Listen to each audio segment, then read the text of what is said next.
Longtime lurker who has created multiple accounts over the years for various reasons, mostly porn, but buckle up, here is a serious confession I need to make.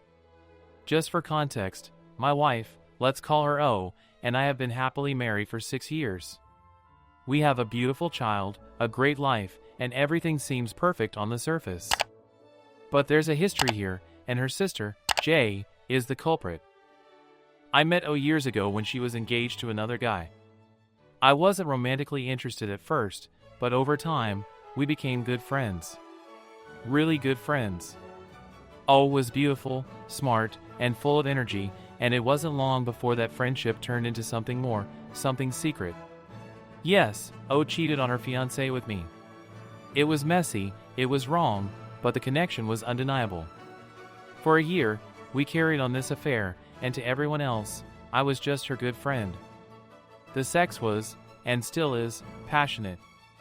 A bit of kink came from it with comparing me and her fiancé. Again, totally morally and ethically wrong, but it is what is at this point. Anyways, around this time, I met J. And wow, was she absolutely stunning, but completely out of my league. A taller and more athletically built version than O. I barely registered on her radar, or so I thought. Fast forward a bit, and to my surprise J started flirting with me. She thought I was single, clueless about the affair I was having with her sister. I flirted back, mostly out of fun, thinking nothing serious would ever come of it. J and I became decent friends. We'd text, send Snapchats, and eventually went on a date. We were both technically single. That date was somewhat tense, but also had some playful banter, lingering looks, and J asking me point blank if I was fucking O. She shared with me that I seemed like a better fit for O than her fiancé, so she wouldn't be that mad if were. I panicked and denied it. J seemed relieved, got back to flirting, and he asked me if I wanted to go back to her place for ice cream or hang out with our friends as planned. I chickened out. I was scared of screwing things up with O, so I suggested we stick to the group plans. Later, I sent J a ghost app text, "I would be dumb to say no to you," in reference to going on another date. She saved it. I saved it. We never did go another date, but that moment has been etched in my brain ever since. Fast forward over the years, O eventually broke things off with her fiancé, and we got married, had a child, and our life now is something I have always dreamed of having one day. J also moved on, married, and had a child of her own. But here's the kicker, there's still tension between us. We never hug goodbye or hello to each other, but everyone else in the family does. She will occasionally repeat things I say, but in a funny, flirtatious way. Regardless, I think there is something there, but I could also be somewhat wishful thinking. This past summer, Jay found excuses for us to hang out alone with our kids while our spouses were at work. Pool days, play date, you name it. And let me tell you, the bikinis she chose to wear on those pool days were, let's just say, hard to ignore. Every part of me wanted to bring up our past, but I held back. I was scared her feelings weren't mutual or that I'd ruin everything. Jay still has that ghost app message saved. So do I. I have no idea if she's ever told her husband or O about our little fling, if you even want to call it that, and honestly, I don't know if I want to know. There's a part of me that wonders, is she still interested? Or is this all in my head? I'm committed to my wife and family, but I can't deny that Jay has always caught my eye when walks into a room. There's this magnetic pull I can't explain. Am I crazy for thinking she might feel the same? Or am I just reading into things that aren't there? Am I just a middle-aged horny dude? 30, F, here, was in a dating sort of relationship with a 27, M. We were in a relationship before, but it didn't end well, and we reconciled where I told him we should get our priorities straight before we entered a serious relationship together. He then agreed, and we carried on with life.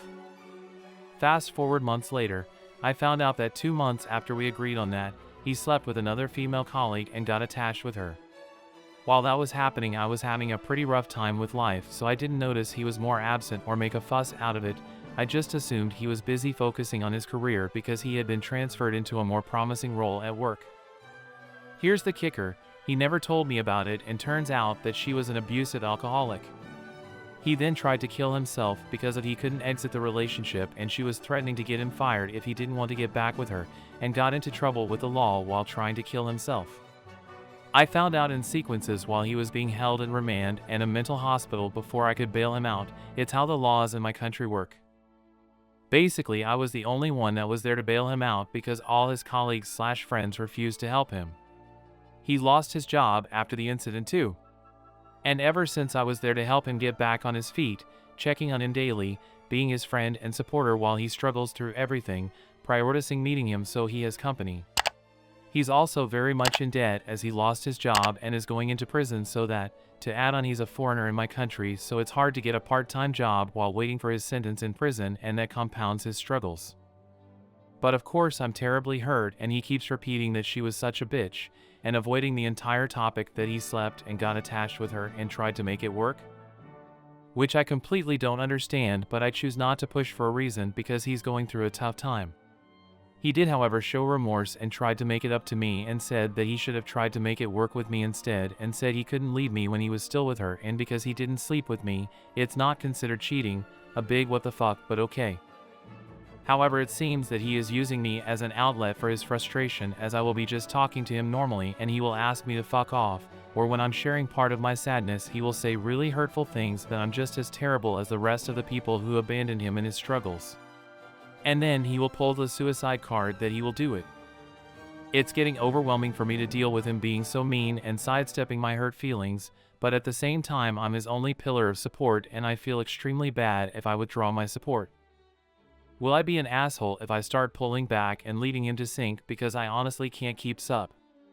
I, 33F, have been married to my husband, 34M, for 8 years this past May. We dated off and on in high school and ended up in a steady relationship in 2010. We had our first child together in 2015 and got married the following year. I had been in autopilot with my relationship with him during 2016 because my mother was losing her battle to lung cancer. She ended up passing away about 2 weeks before our wedding date. I was shattered because she was such a pillar in my life. We went forward with the wedding as planned despite my huge loss because my husband's family is significantly larger than mine. He had family members that had to travel in from out of town and had already made arrangements. I got my first shock just a few months into our life as newlyweds when a mutual friend of ours' wife was messaging my husband without my knowledge. I'm going to change some names up for obvious reasons, but here's some small backstory about these mutual friends. My husband and I both worked at a local factory job. He'd gotten hired on before me and had introduced me around to his friends that he'd made while working there. One of these friends was a guy named Robert. Robert was around our age, also played video games in his free time, and was a stand-in trainer at our place of employment, so we both got to know him pretty well at work and then on a personal level. We ended up hanging out with Robert and his wife Amy at their house one time for a cookout. Amy and I really didn't click. I thought she was a little immature, but we were friendly enough and we exchanged Facebook info and chatted occasionally. It was usually just small talk, and that eventually died off to nothing at all. One night I was leaning over my husband as he got an incoming Facebook message from Amy. I was immediately put off because her and I hadn't talked in months. I questioned my husband about it and he blew it off as her hitting him up from time to time, annoying him, and blocked her on Facebook. I was so sure that my husband was doing nothing wrong that I made a snarky post about people hitting him up and him not responding, and that triggered her response. She sent me select screenshots conversations between her and my husband. I say select because I know she didn't show me everything, and she made sure to show me the things that would cut me the deepest.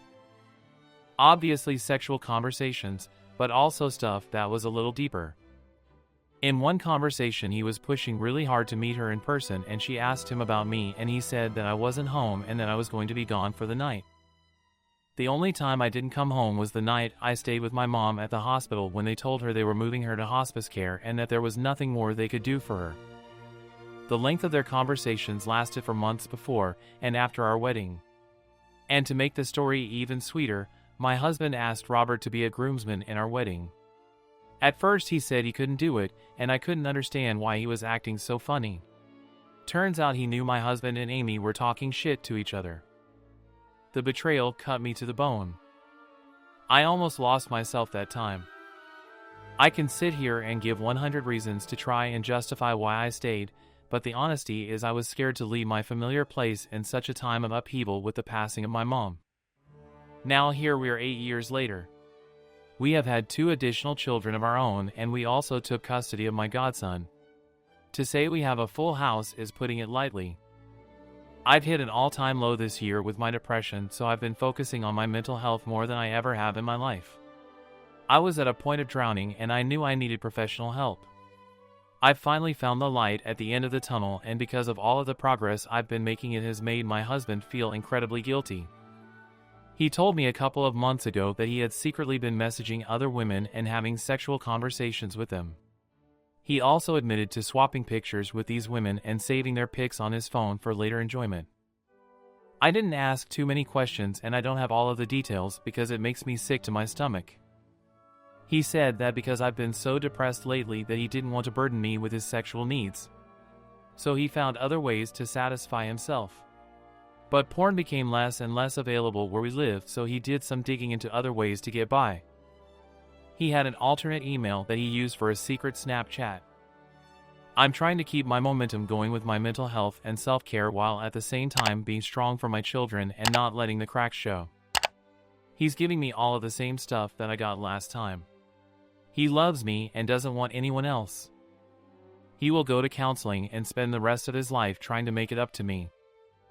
I feel like an idiot for trying to build a life with someone that did me so dirty at the beginning of our marriage. I just don't know if I can ever get over the insecurity this man has made me feel at some of my darkest moments. I would be lying if I said I didn't have love for this man. He is the father of my children. But I'm not sure I'm in love with him anymore. Will I ever be able to move past this, or is my relationship over?